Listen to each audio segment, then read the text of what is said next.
So hello everyone, this is Daniel. I guess we can get started. People are pretty much online here. It's Friday, must be let's get technical. I've been waiting to say that all week. So welcome everybody to the call today.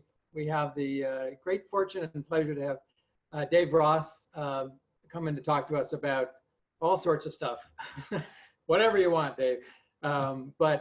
His experience with building systems really on both a domestic and a global basis, and really all about our mission, which is how do you kind of research, prevent, and treat, disease and well-being. How do you get to do well-being efficiently and effectively, and what some lessons learned and how you do that, and kind of what hopefully some of the bright shining stars are out there that we'll be excited about and motivate our group to be doing our work.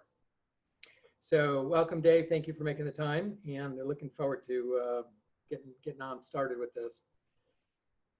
So a couple of housekeeping things I think everybody's probably familiar with. You're either on your phone or whatever. If you're on your phone, I notice a couple of people still, you can actually change your phone number to a name. That way we'll know who you are, and that'll be good when we call on you. So please do that if you'd like to do it. We do want to hear from you. We've talked a lot about sort of opening up the conversation as always. So you can write in the chat box. So you can find the chat box in your menu up there. You'll see it say chat, and then chat will come up. You can also raise your hand there. That's a good way. You'll see a little blue icon, a little white blue icon next to your name or on your picture. And that'll let us know that you want to talk. Or if you're just overwhelmed and you just need to say something, jump in. No harm done there. It's kind of fun sometimes. It's hard. It's a little awkward on a webinar like this to have sort of a natural pace, but sometimes it works. And when people breathe and take a pause, feel free to jump in. And you might step on somebody's words, but that's okay as well. And do keep your comments short, because there's a lot of people on, and questions are good. Comments are also good, but in the context of the conversation. So that's sort of would be helpful. If you haven't yet, please sign up for the NIC. There's the URL down here, and there's all sorts of stuff going on, and we continually update it with new information. And there's lots of, and I'll just talk about that just a little bit later. Our agenda today is we're going to do some quick welcomes. Our tradition so far has been to do a lightning welcome. So anybody who's new on the phone gets to say hello, where you're from, and a word or so, really quick, but just to connect you with, so we can hear who's on the phone. It's really exciting. And then we'll do a very brief update, most of which I've said about the Let's Get Technical group already, a couple of things. And then Dave Walsh, who's the co-lead, will just have one or two slides on where the proof of concept is, where we're headed with it. And we'll be actually talking more about that in more detail next week. We have an open house, so we'll be able to really go into more details on that as well. And then the bulk of the time, probably over an hour or so, we're targeting to have a conversation with Dave about the work of the task force and the Global Health Initiative and all the other stuff I talked about. And then just a quick note on what's coming down the road. So we've got some really fun stuff coming out for the rest of the year, and the beginning of next year we'll share some of that, so you can fill your calendars. As always, this is recorded, and we'll put it up on the hub along with notes and if there's slides as well, and that gets up there pretty quickly.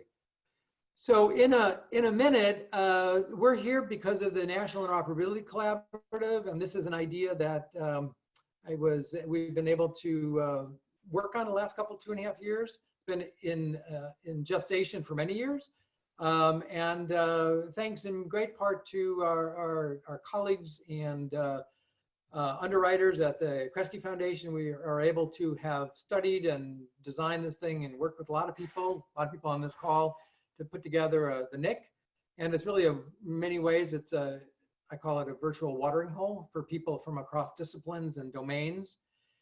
We talk about it as a community of networks, and then those networks are across human services, public health, education, public safety, emergency medical response, healthcare, IT, and many others. We haven't named everything in here. There's work, there's disability, there's social security, all those things. I know that they're an important part of the whole ecosystem. We had to start with a group, and so we we look closely at these and have a sort of a theory of change that talks about how the when we're doing our work, we should be looking to the left and to the right of us, because the challenges we're facing in whether or not it's human services or public health, first of all, other folks are looking at those things, and secondarily, they also probably have questions. So we can sort of expedite this process by looking across domains. So the vision of the NIC is to facilitate those cross-domain conversations. Everybody's got an incredibly complex, busy, full domain by themselves. And what we're trying to do is we're trying to be the interstitial tissue that helps bring those networks together. And so that's what we're looking to do here.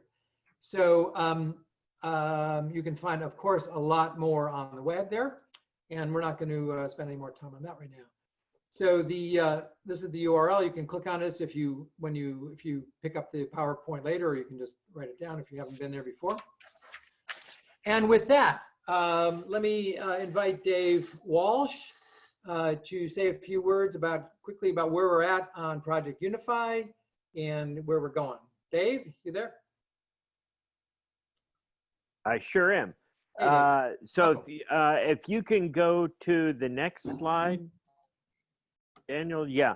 So I want to keep it brief today. In the run-up to this meeting, Dave Ross had mentioned that the magic is in making the data available and doing something significant with it. And that's what our proof of concept is looking at doing, not reinventing the wheel or coming up with new ideas, but rather leveraging what's going on in healthcare seems to have some momentum going forward about sharing data, about standards for sharing data. For example, the fast healthcare interoperability resources. So what we're looking at doing is putting together a proof of concept demonstration and getting as many people in the Let's Get Technical group participating in that process to make sure that it's an educational experience and people are understanding about the privacy associated with the data, the exchange of associating the data, and also how we get to the data in the other domains.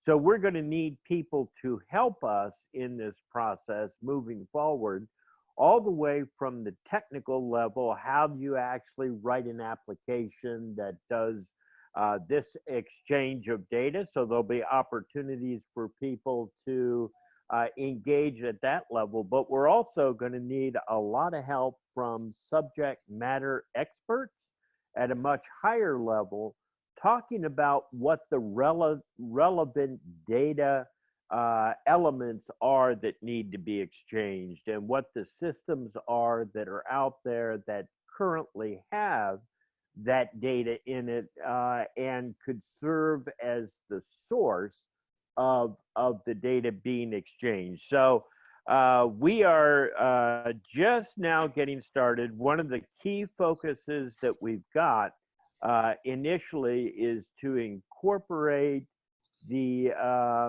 cross-domain name matching capabilities that we've discussed in a separate work group. But the goal is to actually embody that as part of the proof of concept. We're going to be publishing much more of the activities, the information, using the hub as we go forward. So please stay tuned there and begin to participate. Anybody who wants to reach out and volunteer for any aspect of it, whether it be technical, whether it be subject matter expertise, etc., please just drop me a note in any way. My email address is dwalsh@mitattack.org. And just something that we have mentioned in the past, the Might Attack has always been focused more on Medicaid and healthcare. We are having some really meaningful conversations now about how we bring the healthcare expertise into this group, because there's a lot of investment going on currently with these fire initiatives and so forth, and it makes all the sense in the world for us to leverage those. So what I would suggest, I know people are anxious to start hearing Dave Ross. I'm going to keep it very brief this time, but please feel free to reach out to volunteer or just to listen along as we do it. You will learn a lot about interoperability, where healthcare is going, and how we can leverage those activities in the other domains that are represented here. So with that, Daniel, I'm going to let you move forward. Thanks a lot, Dave. As I said, thanks a lot, Dave. As I said, next week we're going to have more time to get into the details on it, sort of the open house there. Before we started with Dave, I had promised to do a quick intro for everybody. This is kind of a fun time. So the way we do this is in your chat box. This is not a mandatory exercise, but it is, if you go into your chat box and write your name, I will call on you and you get to tell us who you are and where you're from.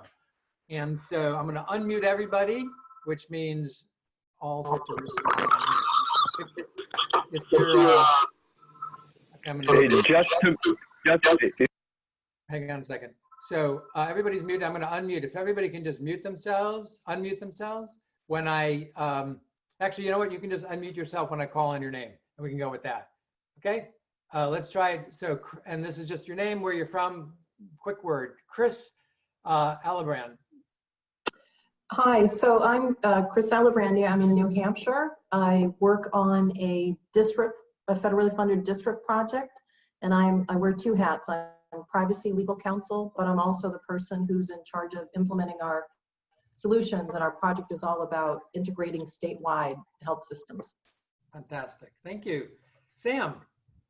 Hi, thanks so much. This is my second opportunity to listen in, and I really appreciate it. I'm a physician and epidemiologist in DC. I have a lot of public health and academic background. I just recently completed my Robert Wood Johnson Health Policy Fellowship in the Senate. Had a chance to work with Karen DeSalvo since she's part of that group. And I'm currently a senior fellow at the National Institute for Children's Health Quality. My area of interest really is sort of getting kids off to the best possible start. Fantastic. Welcome. Will Ross. Going once. Will, unmute yourself if you see yourself up next. Okay. I guess it doesn't always work. I'll look for you and then we'll see if we can. There it is. Sorry, I was working on it. Hi, Daniel. This is Will Ross, Redwood Net, Mendocino County, California, Rural Health Information Exchange, member of AMIA, true believer in health data liquidity. Thanks for the nick. Hey, thanks, and Will. hi, Dave. A lot of friends on the call here. This is wonderful. And here's a name and a voice I haven't heard in a while. Hello, Anna. Good afternoon. My name is Anna Arlova, and I am with Johns Hopkins Division of Health Sciences Informatics. I'm also right now an associate professor at the Tufts School of Medicine, Division of Health Sciences, Health Informatics and Analytics. Wow. And I look forward to learn what are the new directions in this public health interoperability will be. Wonderful. Welcome. Joe Gibson.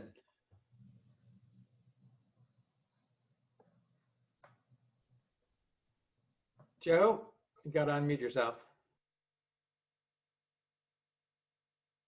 All right. While you're looking for that, I'm going to move to Carrie. Hi, this is Carrie Gaida, Minnesota Department of Health. Welcome. Hi. Amy. Hi, this is Amy Buxton. I'm the Utilization Management Coordinator for Wyoming Medicaid. We combine our health management and utilization management into one unit, so I help with that. Fantastic. All over the country today. Hey, Timothy, sorry.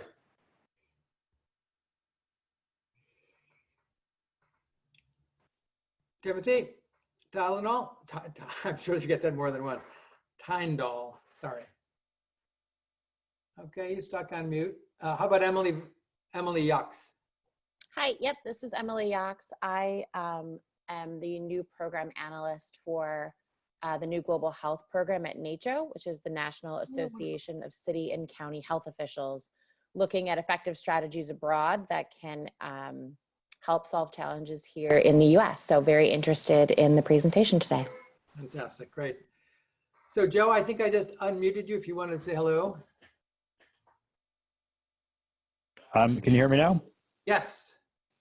Oh, Joe Gibson. I'm the Director of Epidemiology for Marion County, serving Indianapolis and Indiana. Great, welcome. It's been a little while. Tim, I think I'm trying to unmute you. Okay, is my audio coming through now? Yeah. Okay, this is Timothy Tyndall. I'm in Santa Barbara, California. I'm Director of Brain LIVO Telemedicine Network. We work a great deal with social determinants of health and FHIR-based provider directories and the integration of those systems into telemedicine and HIE networks. Fantastic, welcome. Well, welcome to everybody else who's joined. And I'm always delighted to hear both new people coming to the call and folks I have talked with recently or a while ago. So welcome everybody. As I said, remember you can change your phone number to your name. You put your if you put your video on, you got extra points for cookies at the end of the webinar. And with that, let me move to introducing Dave Ross, who hardly needs any introduction. I got to know Dave about 5 years ago on a listening tour we did for Robert Wood Johnson Foundation. Actually, Karen DeSalvo was on that as well as a few other folks.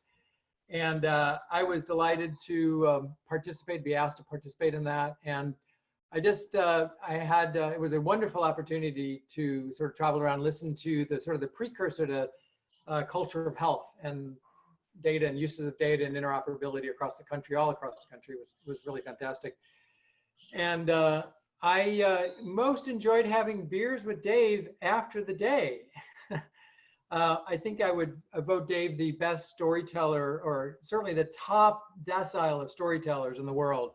So if you have a chance to travel with Dave, make sure you buy the beers, and he'll regale you with fantastic stories of the work he's done from all over the country and all over the world. It's a real great pleasure, Dave. Your resume's up here. It speaks tons. You've got a huge amount of experience. And I'm just delighted you're able to talk with us today. And it was one of the most fun things I did was to hang out with you on that tour there. So so let me turn it over to you. And you can maybe do a little introduction of, kind of where you're coming from, where you're at right now. And then I'll drive your slides and carry your bags. And we'll invite people to join the conversation, right? So with that, off to you, sir. I think you're muted. Hang on a second. Hang on one second. Dave, I think I'll unmute you. Unceremonious beginning. Go ahead. I think you're on now. Okay, well, thanks for having me. Boy, this is like old home week. Hi, Joe and Carrie and Anna and Bryant. It's wonderful. It's a surprise. I was expecting a group of people I'd never known before. So thanks, friends, for being a part of this. Also, I just, since I heard someone from Wyoming on the call, I have to tell you that I was born and raised in Wyoming. Spent much of my life in the Laramie, Cheyenne area, but all parts of Wyoming. So hello, Wyoming. It's rare that we have somebody else from a low population state. Well, so as Daniel said, we met at the RWJ Forum, Data for Health, and gave us a chance to get to know one another. And it really was an exercise in trying to understand this challenge of interoperability, challenge of bringing multiple different program entities and interests together to actually create information out of data that's useful to people and useful to progress at a community level, at a state level. And this is a problem in public health that we've wrestled with for years. I suppose one of the reasons I'm involved on this call today was that I spent a long time working at CDC, talking about or working on trying to get state information systems improved and state and local public health agency information improved. For the last 19 years, I've been involved here at the Task Force for Global Health, where we created the Public Health Informatics Institute. Just so make sure everybody's clear, the Public Health Informatics Institute is a program here within the Task Force for Global Health. The task force has become a fairly large entity, and we reach 150 plus countries and touch the lives of hundreds of millions of people every year. So we work at a broad scale. So I thought one of the things I could do with this discussion is to bring forward several different examples that give us the opportunity to talk about work we are doing domestically, but also globally. And the global work is more, I'll talk a bit about it, more to create the opportunity as a compare and contrast, and is any of what we've learned and done globally applicable domestically. And so that's kind of where I'm going. So Daniel, you want to change the next slide? Sure.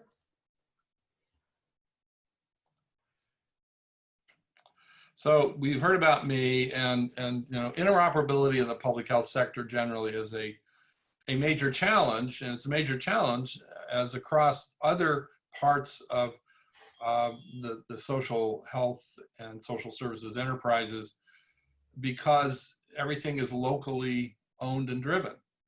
It depends on the state, whether public health is a statewide exercise, or in the case of some states, like where my friend, colleague, Dr. Brian Karras is from, it's pretty much a county exercise with the state collaborating together with them. And so state to state, you have this different array of legal authority, and somehow or other yet, we're trying to knit together information to be useful for improving public health. And that means we have to cross a lot of borders, both political, legal jurisdictions, as well as the technical systems borders. And if there's a lesson that we all know and should learn and be always mindful of, is that the legal separations matter. And those of us who tend to be systems engineer type thinking people want to think in large scale systems and think in technical terms. But most of what I'm going to talk today about is human and what it takes to get people to want to work together. So let's go to a next slide. And I put this on here just to say this is the public health context. Go to the next one. And I'm showing you immunization slides because this shows where we have been, and I want to I'll just give a moment to say where we are. Globally, this little yellow card is still very relevant. And those of you who travel internationally a lot probably carry something like that with you.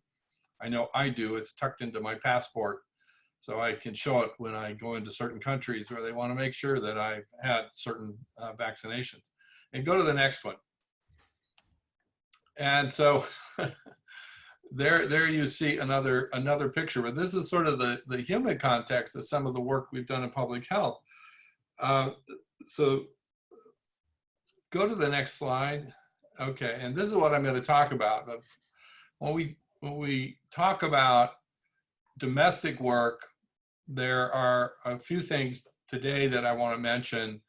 One is the Digital Bridge Initiative, and then the other is the work that the Public Health Informatics Institute's Requirements Lab has done. And the importance of that really has to do with getting to the understanding of what your interoperability challenge is really all about. And then I'll talk a little bit about the global work that we're doing, the Global Trachoma Mapping Project specifically, because it speaks to what can happen if you really think outside the box and act outside of our traditional jurisdictional boxes that we all place ourselves in. The CHAMPS program is a massive investment by the Gates Foundation in understanding child mortality. We do all the data information system side of that. It's big, it's very complicated, but it's all about interoperability. And then campaign effectiveness speaks exactly to what this community is all about. And that is bringing multiple independent domains of work. Now, in my case, when I say campaign effectiveness, I'm talking specifically the global world, outside the US. But what we're going to be doing in that is exactly what you're doing here. So that's what I intend to talk about. So let me take a pause for any questions. But just before I do that, say that those pictures of the immunization, I put those up there merely to say, give us all a humbling experience. The public health community started on the whole movement moving towards state-based immunization registries in about 1992, 91, 92. And that job really only got completed in the last couple of years. It's essentially a 25-year march to get everybody understanding the problem in a common way, get everyone contributing to that definition of essential functions, ultimately contributing to agreeing on data standards, ultimately agreeing on how these registries would interplay with the medical communities in their states, and then ultimately to making it all work.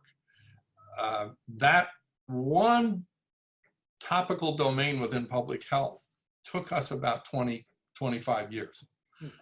That's a humbling notion. I hope future interoperability efforts can be done much faster, but from my perspective, I've had to reflect about why did this take so long? Does it have to be this hard? And the answer is maybe. Okay, so let's stop there and ask if there are any questions before I start talking more about some of our work.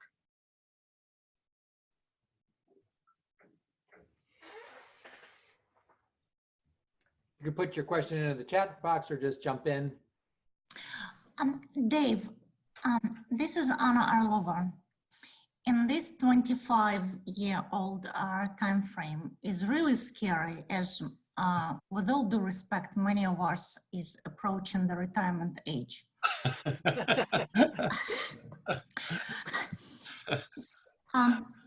And with electronic health records, which I personally spent 15 years of my career on, is failing so drastically.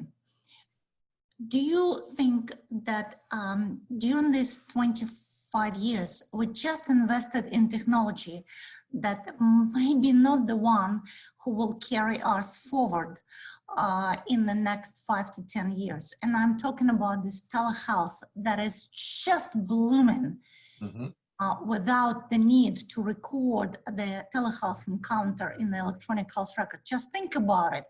All the efforts on EHR and don't need to record telehealth record because it's already recorded via email, via video, via your speech or conversation with the patient. How do you see the future of health IT, and how do you think interoperability in public health fits into that picture?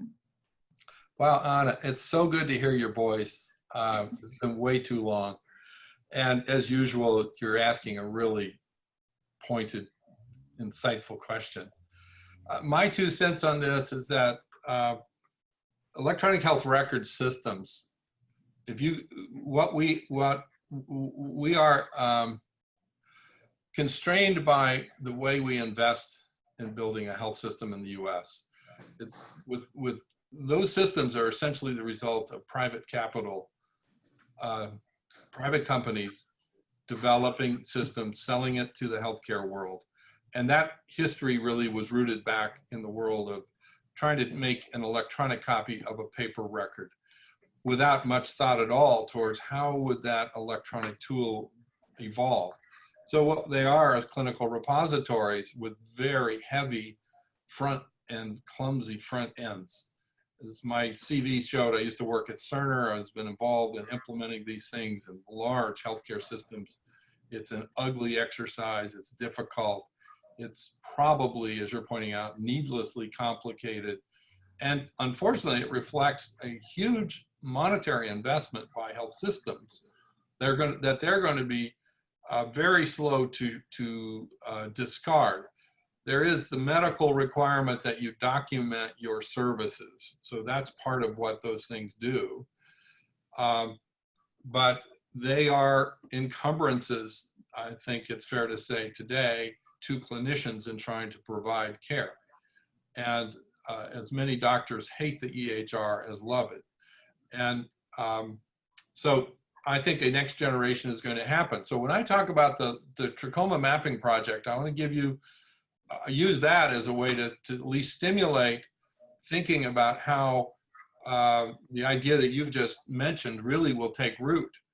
I think I argued 20 years ago when I was at Cerner that we should be thinking about creating tools that work with the providers, that flow with the providers and the work they do and the way they do it, that capture the data that's needed, that facilitate the interactions with the patient, which is what they care about, but at the same time, put the data back in the repository where it's needed, and also make it available to be moved with the patient as needed. That's still a challenge for that industry, and it's a huge challenge for us as a country because of the way we fund our healthcare system, to be honest. But that's a bigger issue for another day. I hope that sort of begins to at least start to answer your question. I hope it's a start for us. People who invested so much in electronic health record - public health interoperability may just leave behind for a new generation something that could help them not to just step on our toes, but actually move forward.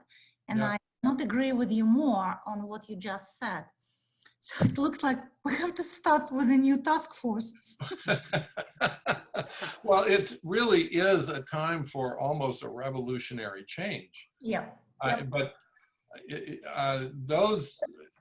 that's only going to happen if we have a revolutionary change in how we finance healthcare.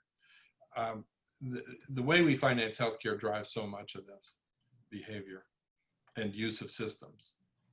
There's an awful lot of economic interest tied to maintaining exactly what we've got. So let me give, when I talk about the trachoma mapping, it might be a good compare and contrast. Maybe I ought to start there, given your question. Awesome. It's an awesome. Okay. Well, so I'll just say on Digital Bridge, that's a national initiative we started. It's a partnership with the Public Health Informatics Institute and Deloitte and Robert Wood Johnson Foundation, and brought together partners from medical care, major providers of care, and their vendors, essentially Epic and Cerner, Allscripts, a few others, but the major health IT vendors, and the public health community, including CDC, with the idea of how are we going to finally get data to move across that boundary. In my view, as Digital Bridge is about the governance of the conversation. It's about putting people at the table to talk about this. I have a strong belief that the personal handshake precedes the digital handshake. If you don't know who you're working with, particularly on something as complicated and legally fraught with challenges as healthcare data, then you are not, it's not just a simple technical interoperability. There are lots of ways to skin a cat, and technically we can do it in many ways. FHIR is making real progress. There's now the real opportunity to make the data move, but you have to want to move. So there's the political will, the organizational leadership will to make it happen. That's what Digital Bridge is about. I encourage people to pay attention, learn more. There are some pilot projects with notifiable diseases data that is happening in a few places. I would also say it's going to be a test of how many different possible ways are functional for the public health community and the private healthcare world for moving those data. There are people who think there's only one right, best way to do it. There are others who would argue, no, we have to do it in, comporting with structures and rules and that given states already have in place. So information exchanges within a state are going to change the way data might move to public health in one state, but not in another. So pilot states are already alive, moving data between major health systems in a number of places and public health agencies for legally reportable diseases based on a set of standards and an approach. Bryant Karras is on the line. I know he can talk at great length about this. So that could be even a topic unto itself in a future visit, if you wish. Finally, I would just say on Requirements Lab, if you're interested, you can go to the phii.org website. You can learn about a number of projects that our group there has done, but it's basically saying, get the requirements right, understand the problem you're solving, have all the stakeholders at the table, do it in a collaborative way, and you will articulate requirements that lead you to what becomes viable. I think given the time we have today, I don't want to talk more about that because there are a number of projects that we could dig into. So let's, teeing off of Anna's question and comments, I want to say a bit about the Global Trachoma Mapping Project. Here at the task force, one of our programs is called the International Trachoma Initiative. It's funded by Pfizer, who donates somewhere between $2 to $3 billion a year to us, mostly in the form of in-kind drugs, azithromycin, to treat a bacterial eye infection called blinding trachoma. Left untreated, this eye infection does lead to blinding. Properly treated, people are cured. The problem that we had going back maybe now close to 10 years was that as Pfizer brought this program to us, the biggest challenge we had was answering a very simple question, which was, if the goal is to eliminate the disease, you have to know where the disease is. And therefore you have, and to be able to do this kind of a global elimination effort correctly, you have to be able to track change in prevalence over time pretty closely in a narrow geography and as near to real time as possible. So the question is, how do you do that? Well, the traditional public health approach of having epidemiologists conduct surveys, imagine trying to do that in 60 to 70 countries in every part of the country to understand prevalence at the village level. That would have taken forever. We had to come up with a different approach. So what we did was, and this was stimulated by one of our program tech-savvy guys, who just said, well, what the heck? Why don't we just use mobile devices designed in a way that local people, even semi-literate people, could use them to be the data collectors? And that idea was then quickly turned into an open source product, which several staff here could configure for each country and then be used within the country. The reason I put this example in front of you is to say that if you think differently, you can do some pretty astounding things. So what happened was, from the day that conversation started, within 2 years, we had not only developed the application, we had put it in the field everywhere, and within 2 years, we had mapped all disease in the world, all trachoma in the world, down to the sub-district level. Well, that meant that we could then, well, it meant a couple of things. One, we had a device in the hands of the users, and they were able to use it for data collection. It was designed in a way with modern technology, sort of on the same way you were talking. Modern technology makes this possible. You can have all this icon-driven tablets that are easy to use, low cost. And when Google saw what we were doing at a Google Developers Conference, they started donating tablets, because this was all Android open source based work. But in 2 years, we mapped trachoma across the world. That meant that we could then track change in prevalence in near real time. And that's what we do.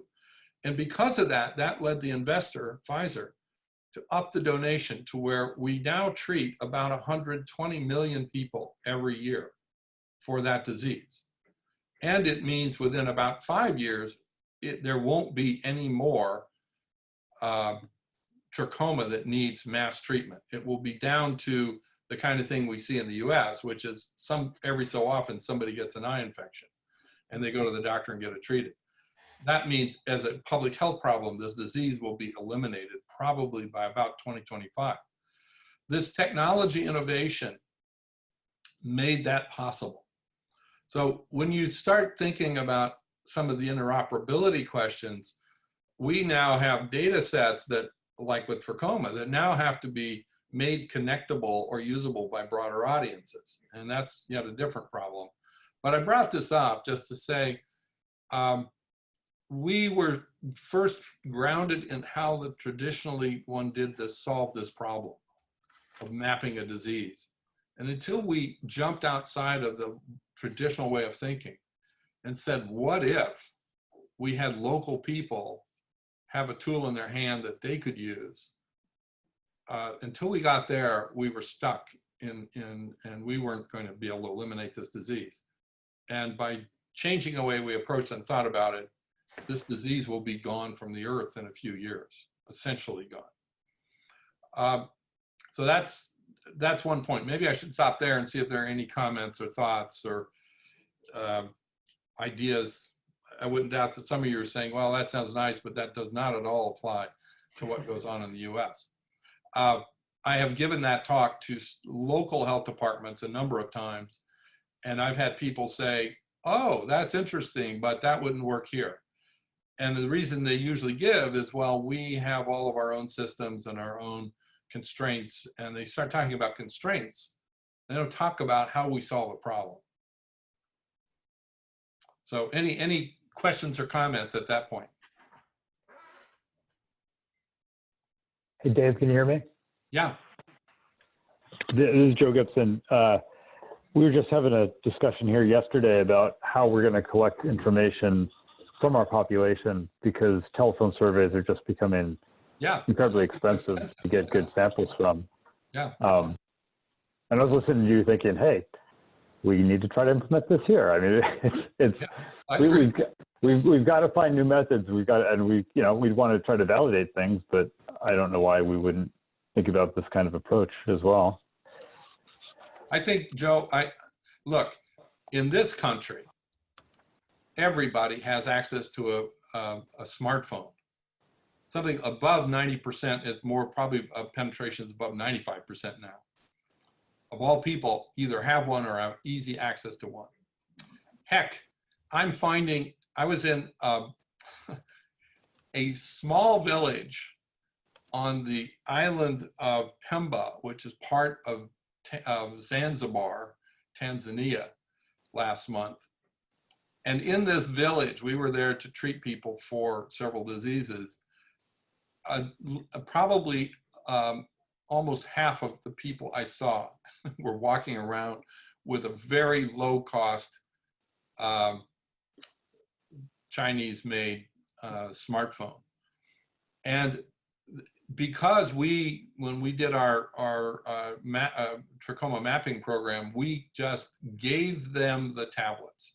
So it was a favor. Here, we'll give you the tablets, and in favor for you giving us the data, you can use the tablet and keep it.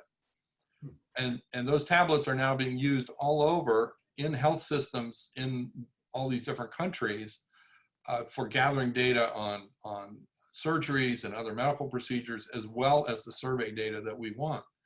Well, if that can happen in those settings, why couldn't you develop a simple app for surveys and then find ways to motivate your community to do quick responses. I think we're closer to being near real time. In the case of trachoma, and you can even use this to talk to people, in the case of trachoma globally, we have basically no more than a 3-hour to a half-day lag time between when data are collected anywhere, and I mean anywhere, the end of the road, where if you walk outside the village, there's lions and hippos. From that data being collected to it landing in the cloud database that all of the partners, including the funders, see, and they see the change in prevalence by geography, narrow, small geography, real time, over time. That has huge impact when funders see the impact of their investment, that it's actually leading them to the endpoint they're investing in. I would urge you to really look at that. I would urge NACHO to stop and do a timeout and say, maybe it's a time for some rethinking. The mapping example also speaks to a challenge for the US. We have one cloud database that all countries agreed to use. We did not have every country and then every province and district within the country demanding that they had to have their own database or that they had to have their own particularly tweaked tool. What made this financially viable and practical to implement and do was that everybody agreed the data would land in one cloud repository. It would be made accessible to everybody under a certain set of rules. And they would get their tablet to use to get access to it. Now, in the US, what you typically confront is a state health IT department saying, oh, wait, no, we're in control of this, it has to be a state database. Well, when you start that with that proposition, and then, or worse, drill down to the local level, and everybody's got to have their own cloud, their own everything, the cost goes up exponentially. So we could map, I don't think we've actually put a dollar amount to it, to the number of the hundreds of millions of people whose eyes were looked at and mapped in this data collection effort, but it was hundreds of millions at the cost of probably $500,000. So the cost per person is pennies. In the US, we would revert that and make it the cost per person into the many thousands of dollars per person, which is a deal killer. So I really think the whole point of my putting this example in front of you is to say, hey guys, let's really start challenging ourselves to think a little differently.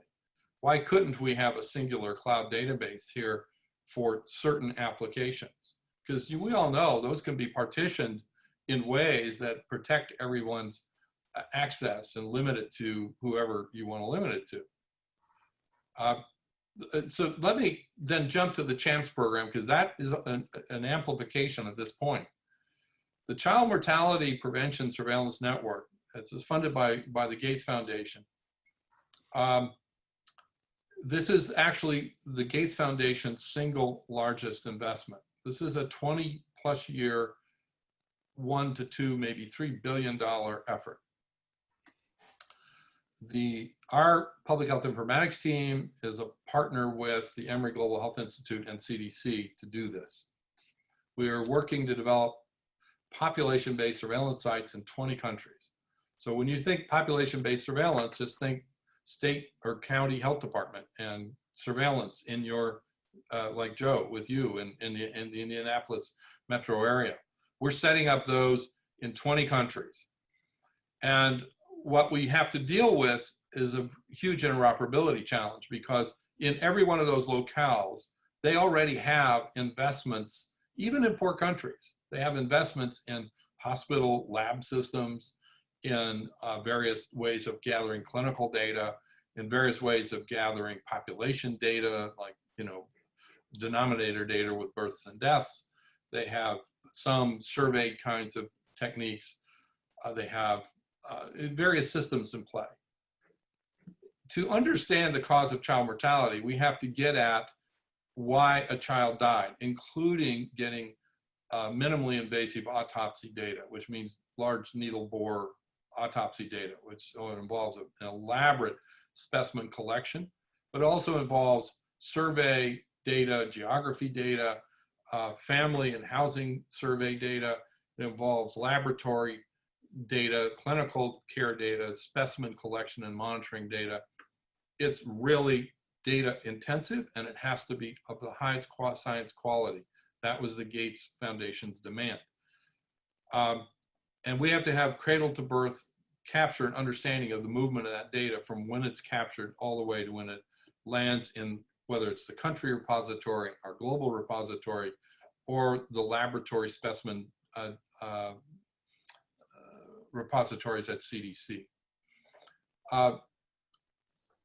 This is an interoperability challenge, because what we did was we built an interoperability engine, a middle layer, where all the data come from each country, have a protocol that normalizes them to a unified protocol. So as these data are now made available to researchers around the world, you can compare apples to apples across all locales, all countries, across many different kinds of types of data. That's the richness of this repository. And that's been made possible because of the interface engine that we developed. But to get there, what we did was data use agreements with every country. And so a major country like India that is still waiting to become a partner is not a partner because they have backed away from allowing movement of their specimens.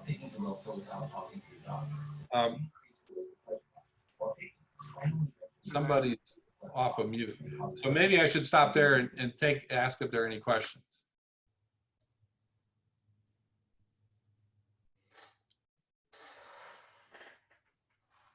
Yeah, there was Sam Stebbin has a question about how we can bring the real-time data to decision makers and funders in the U.S.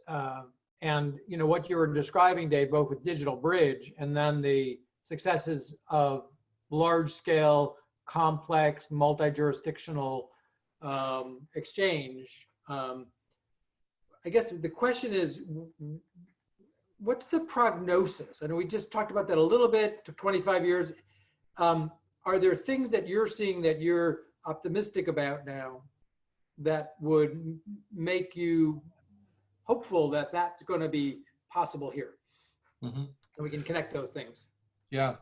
Well, I think that some of these developments in other parts of the world are important for the US because people will have to say, my God, you went to some of the poorest countries of the world and they can do sophisticated data capture and exchange and use of information better than we can. How is it that a district health office in Malawi, whose per capita income is around $400 a year, can manage to do this? But the county I live in here, DeKalb County, Georgia, where the Centers for Disease Control is based, cannot manage to do this. That contrast is so great. It at least forces a conversation about what are the barriers we're putting in front of ourselves. And some of those barriers are totally artificial in my view. The fact that you've got local jurisdictional authority is one thing. When you use it as a reason to inhibit interoperability, that's your choice. And I think this is where the getting into the minds of elected officials to understand that we can use information in a powerful way, but it's almost always going to involve reaching beyond your narrow geopolitical border. And therefore, they have to want to see that happen. It's more about intent, political will, in my view. I think all of those on the phone who are technology-oriented people know that the technology is not the limiting factor. Now, as Anna brought up, in the case of medical care data, we've burdened ourselves, say, with this EHR thing. It's like choosing to climb a mountain but have a 150-pound backpack on your back rather than look it over and say, maybe I could make a 15-pound backpack and I could go up that mountain a whole lot easier.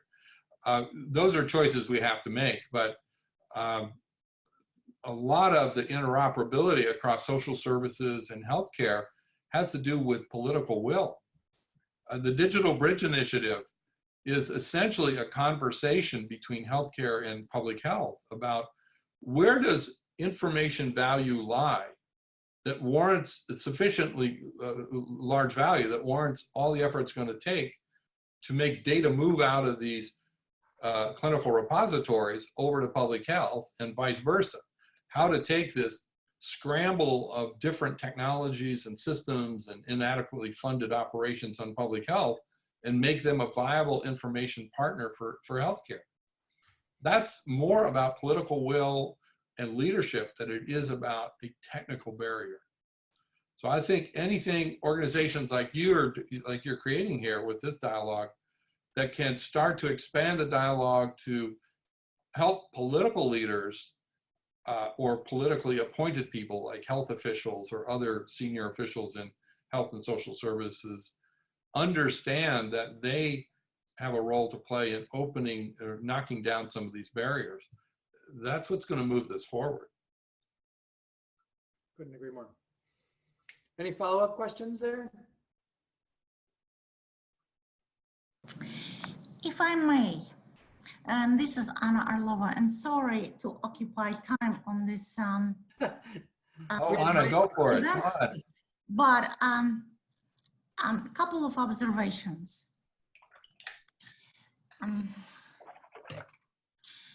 I happened to be at this meeting by chance,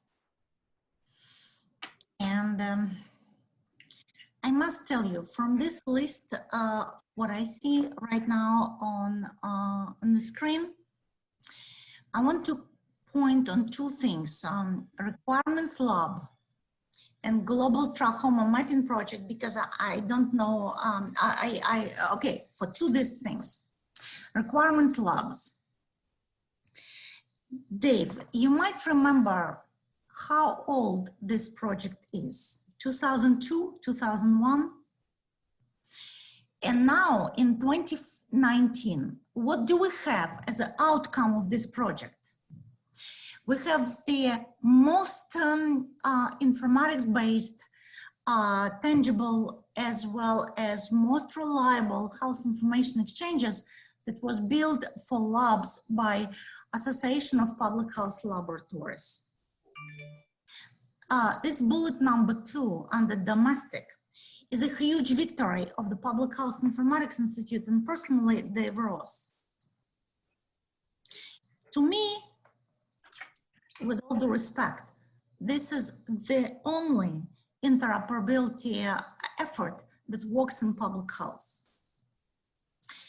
Under this global trachoma mapping project, in 1992, first time coming to the US, I went to Ellis Island and I thought that trachoma project was, trachoma issue was something that Ellis Island dealt in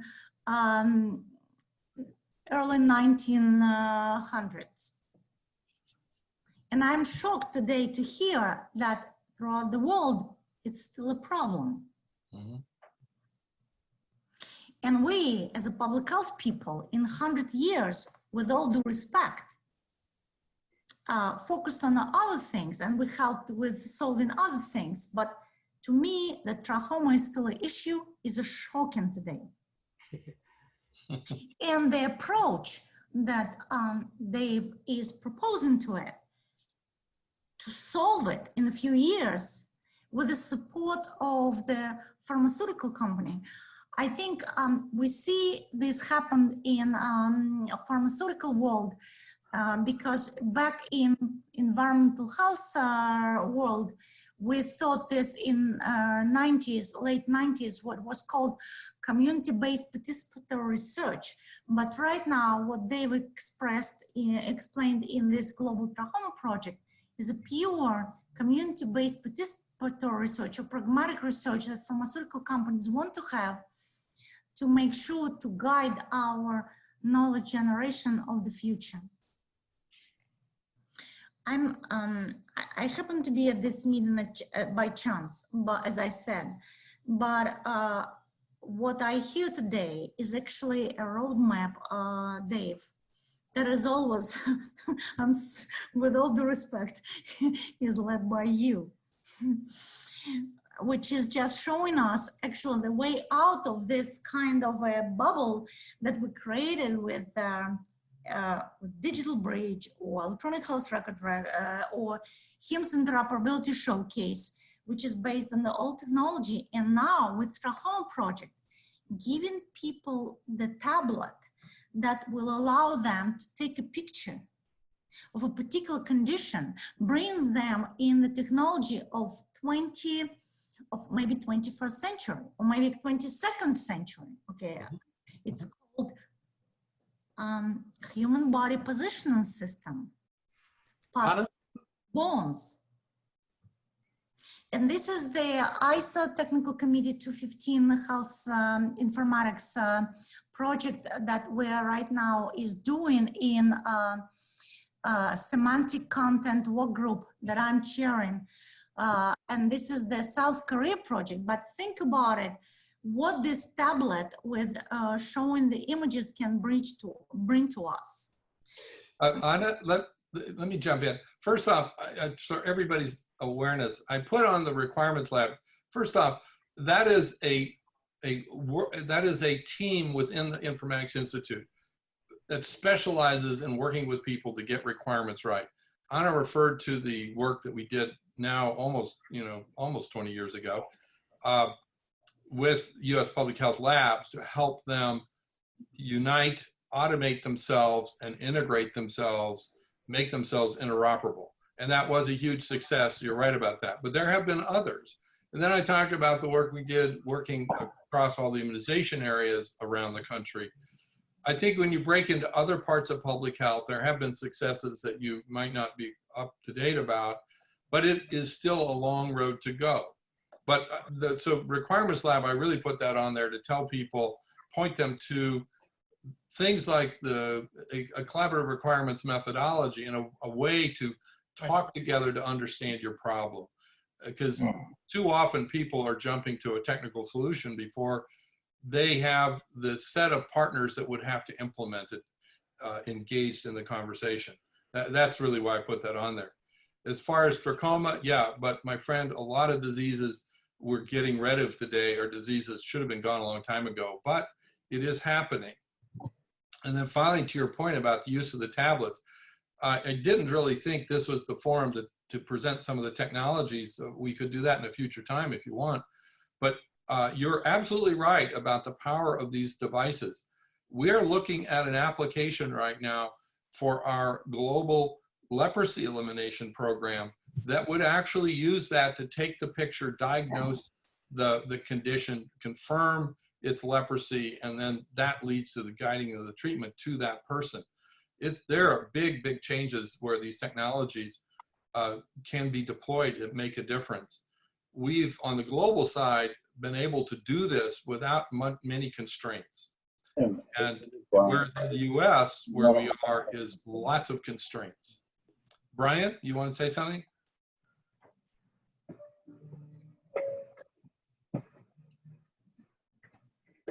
Good. Brian? Oh, sorry. I was just going to emphasize on the requirements lab comment that Dave made. That just to be concrete, I think one of the. Are you guys able to hear me? We can't hear you. Yeah. I think he signed off. I don't see. Yeah, Brian, if you're on a cell phone, if you're on like a headset or something like that, you might want to get off it, or if you're on a speakerphone. Sorry, it's the computer doesn't pick it up so well. Sorry, I'm having some audio difficulties here.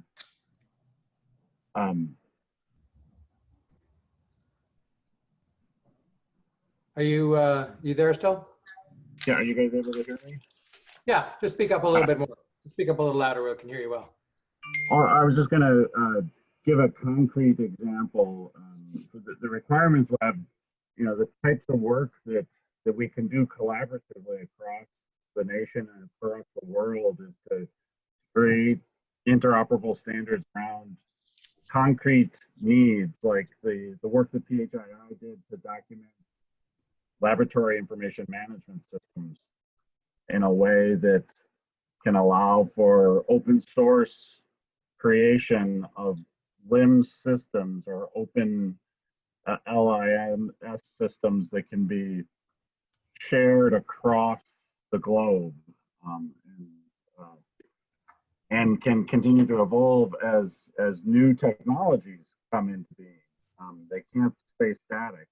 And that's some of the, and to Anna's point of needing to evolve, we can't get stuck in the typical status of public health of this is the way we've always done it and it works. We need to recognize that the world is evolving. We need to continue to evolve, or what works today will be defunct in 5 to 10 years. Thanks. Yeah, Dave, I actually had a follow-up question, actually related to the digital bridge. Mm-hmm. In terms of what that's built on, is that bridge just actually from point A to point B, or can it be one of those swivel bridges, or can we add pieces to it so you can bring in education and you can bring in social services? Is there an infrastructure foundational layer that is extensible through some kind of standards-based exchange that could actually ingest information or share information with the other domains that criminal justice, public safety, education, or is it more bi-directional in those two areas? Yeah. Well, right now, so the answer is the digital bridge.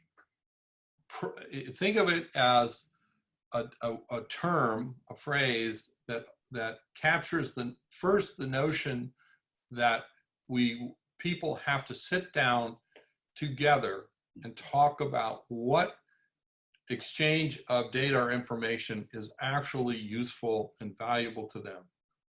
So it is a forum for moving a conversation forward.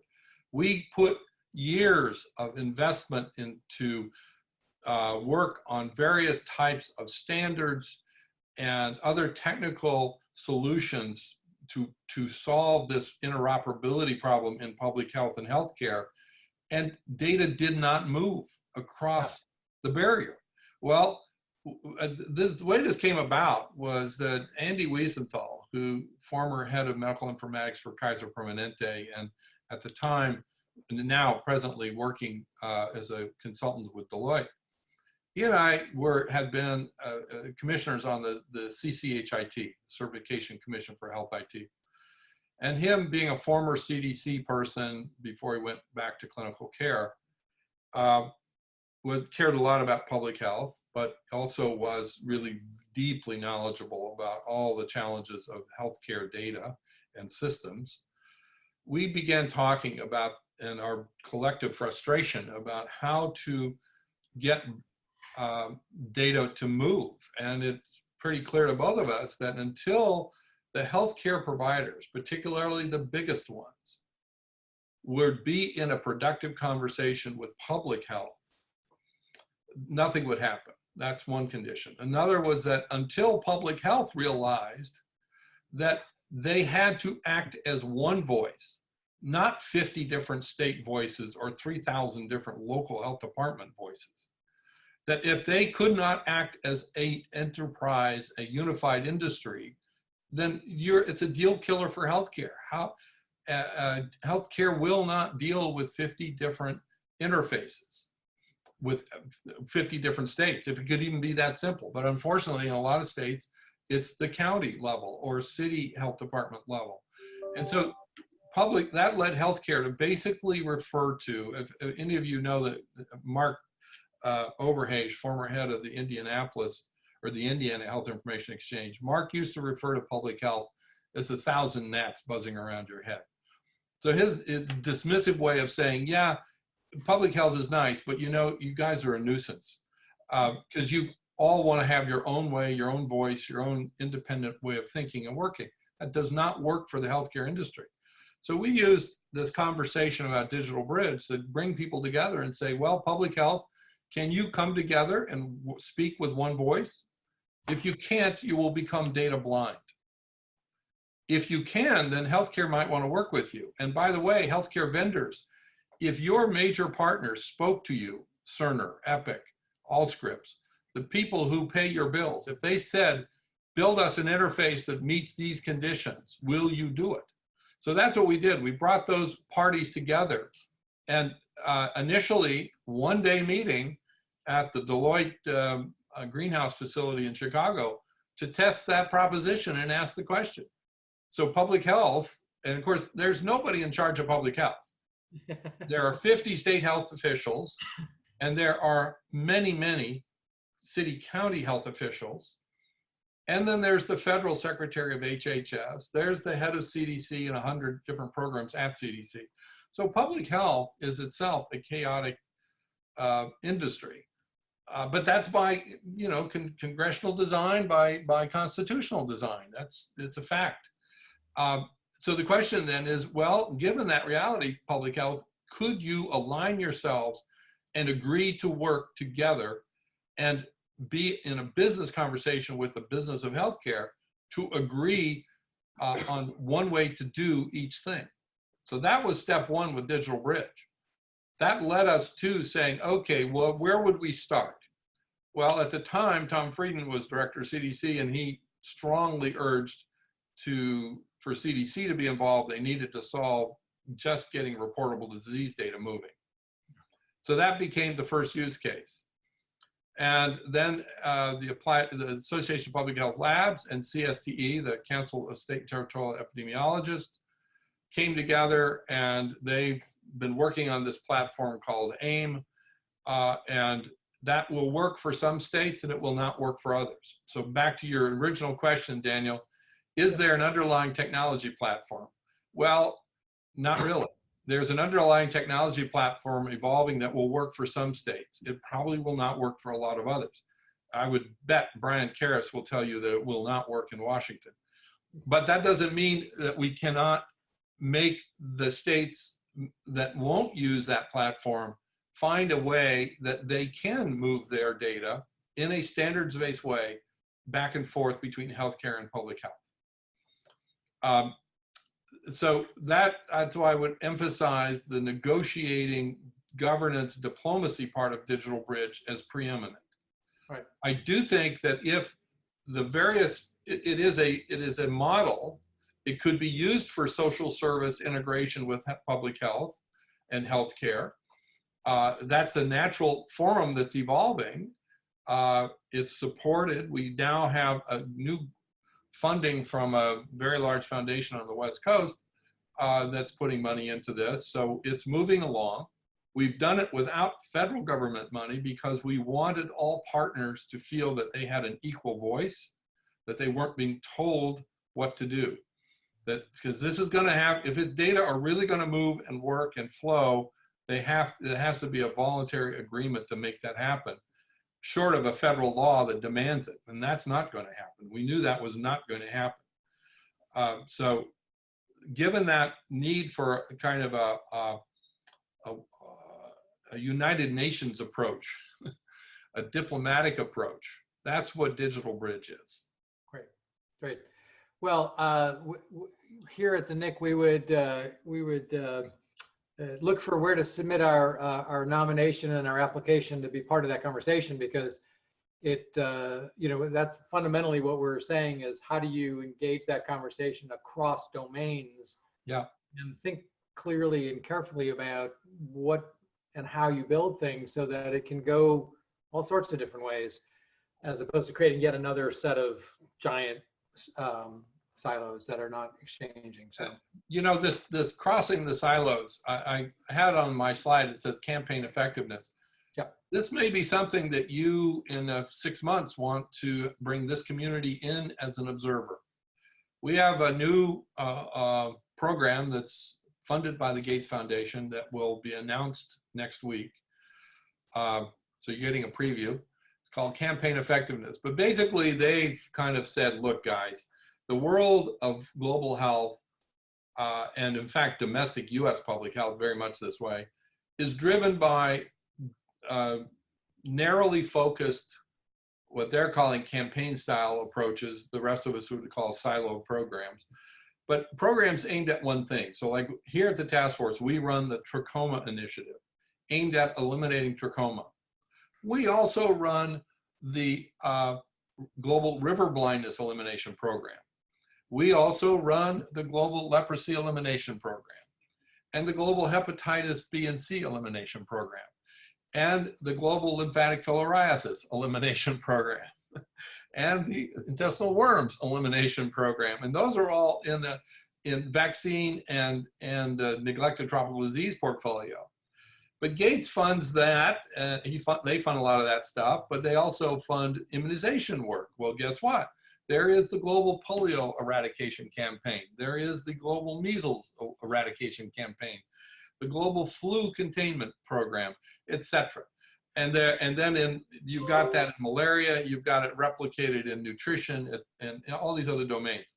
So we are now being funded to create a global community that model on what you're doing actually, of bringing these different domains together into conversation to understand what they can learn from one another, what the potentials would be to create shared infrastructure, and finally, and most importantly, what they can do to change the way they work to impact and improve the routine health systems of countries. Because when you do these vertical programs around the health system, because you say, well, the health system's too weak, so we need to work around it, you never strengthen the health system, and therefore you never really get to the end goal of having a strong health system and population prevention effort like we have here in the US with public health agencies that all these countries need. So we are being tasked with creating a global coalition to do a dialogue, sort of like what you're doing here with the NIC. And as that gets traction and we get it put together by next summer, that may be something that a few of you might want to participate in or observe. I have no doubt. I know there's one person that's on that. I imagine there's plenty of others. I'm really great to hear that. It's encouraging and exciting. Sometimes I'm sure many people on this call will feel, it's 2-3 steps forward and 8 steps back, or whatever the right percentage there. But sometimes it's hard to see progress, especially at scale. And obviously that's one of the reasons I really wanted you to talk today a little bit, was to really give a sense of, you can do things over large scale, large populations without it costing, billions and billions of dollars. To your point there, I'll give you all an example. We brought the pharmaceutical industry, the World Health Organization, leaders from various countries together with our drug donation programs, created something called the Supply Chain Forum. The total investment in that is 1/2 of an FTE. All the rest of it is volunteer contribution. And what that group has done in the last 2 years is design and invent, implement, and use an inventory supply chain tool that all the companies use and share. So it's true open source, shared across competitive private companies to improve the efficiency of moving all these drugs to all these different countries. They've come together also to reinvent and sort of redesign. This is sort of systems engineering approach that we do with the requirements lab, but they've redesigned the workflows of what we would call the first mile, moving drugs from the factory, the creation point, to the country. The group now is looking at the second mile, which is moving it within the country to the distal ends where it eventually gets delivered to patients. And this is a collaborative, voluntary enterprise, and it's costing all of maybe $60,000 to reinvent supply chain for all of these programs. Now, so when we look at things in the US, we tend to want to make them complicated and expensive. And my lesson learned here, and that's probably the takeaway from this talk, is that if you work and think differently, you can work at very large scale at a fraction of the cost. Right, right. Well, that's ultimately kind of what we're trying to do here in a ambitious little engine that could approach to say, you know, voices together, activity together. And my soapbox has been, you know, collaboration is not something that should be done only on evenings and weekends, but that it actually has to be part of your work schedule. It has to be condoned, it has to be supported, it should be remunerated, it should be incentivized, it should be praised, that you're spending time like today at 12 to 1:30 every Friday collaborating. Otherwise it doesn't get done. That's right. So it's kind of that Google 10%, you know, how do you take part of your time and put it forward and stuff that's just out, you know, part of your job description, but broader than that. Ideas about how do you encourage that kind of behavior and examples of that from everybody would be really wonderful, because I think that's the way we're going to make the change, right? Well, Daniel, I've found one of the lessons I've learned by being here at the task force and working on the global problems is that collaboration becomes essential, and it is understood to be essential by all the partners, because the end mile, the final mile of our goals are crisp and clear. We know we are trying to eliminate these diseases. And so, like this week here at the task force in our building, there are probably 50 experts from around the world that are part of the polio eradication program who've come here to work together for an entire week, morning to night, solving a whole range of technical problems. But they know they cannot eradicate that disease if they don't work together. It's extremely complicated to get across that goal line. I think one of the things in the US with social services, with public health, we often are not that clear about the final mile. And when you're not that clear, you're even more unclear about why I should bother to talk to other people. So I'm a big, if you go to that last slide, since I know we're about out of time, you know, about lessons learned, I didn't really put this on there, but we ought to be thinking that the final mile is a part of the formulation of any of our work. In effect, what really is success? How do we define it, and how do we measure it? If you do that well, it will make you understand what it's going to take to get to success, which highlights who are all those partners, and therefore highlights the importance of that collaboration. But if you just preach collaboration, people sort of say, yeah, okay, that's nice, but if you can say, to get to this specific end goal, who has to be involved and what's it going to take, the collaborations really come together. Anyway, I put a few lessons up here, but the first one's the most important. I really believe, if I've learned nothing else in 40 years, it's that the logical precedes the physical. Unless you sit down and understand your problem well, don't spend time building the physical system to solve the problem, because it won't work, it won't be used. That's how we solved that trachoma problem. It was all the necessary people had to be a part of that, so that once that app got developed, it got designed, it was usable. Anyway, the other things are all self-evident, but I think in the US, and in the case particularly of public health and social services, we do ourselves a favor if we call out failed investment. The reality is we spent many years, the last decade, of federal funding trying to integrate parts of public health. And it didn't happen, as Anna said. I think we ought to call that out and add up the money and say, oh, guess what? We just burned $1 billion over a decade and we didn't get anywhere. I really think drawing fire on ourselves would be helpful, because it will force people to say, well, then we must need to change. You know, Dave, that's interesting. One of the, we do seminars, annual thought leader ones, and the session that jumped out at me the most, there's several, but one of them was when somebody who from New Jersey who had been one of the first earliest examples of doing interoperability across the state, which worked, and then change in leadership, and it fell apart and crashed and burned. And he described in gory detail the crash and burn.